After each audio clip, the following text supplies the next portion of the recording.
ये है नासामस यानी national Norwegian advance surface to air missile system. इसका नाम अपने आप में खास है।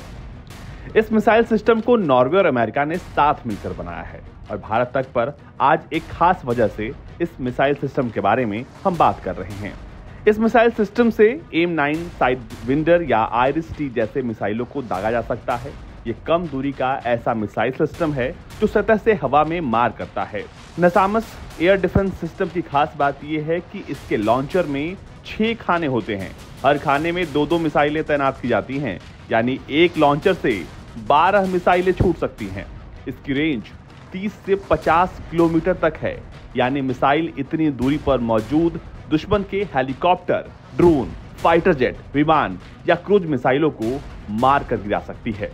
लेकिन इस मिसाइल सिस्टम का रडार दुश्मन के टारगेट को 120 किलोमीटर दूर से ही पकड़ लेता है, यानी मिसाइल सिस्टम से ज्यादा खतरनाक इस सिस्टम का रडार है। नासामस मिसाइल सिस्टम के अब तक 3 वेरिएंट्स आ चुके हैं। जो सबसे नया वेरिएंट है वो है नासामस 3। इसे AMRAAM-ER भी बुलाया जाता है। ये अमेरिका के patriot air defence missile system जैसा ही ताकतवर है। पहले जनरेशन की नासामस मिसाइल की रेंज सिर्फ 15 किलोमीटर थी, दूसरे जनरेशन की 30 और तीसरे वेरिएंट की 50 किलोमीटर है। अमेरिका के नासामस एयर डिफेंस मिसाइल सिस्टम की मांग दुनिया के कई देशों में थी।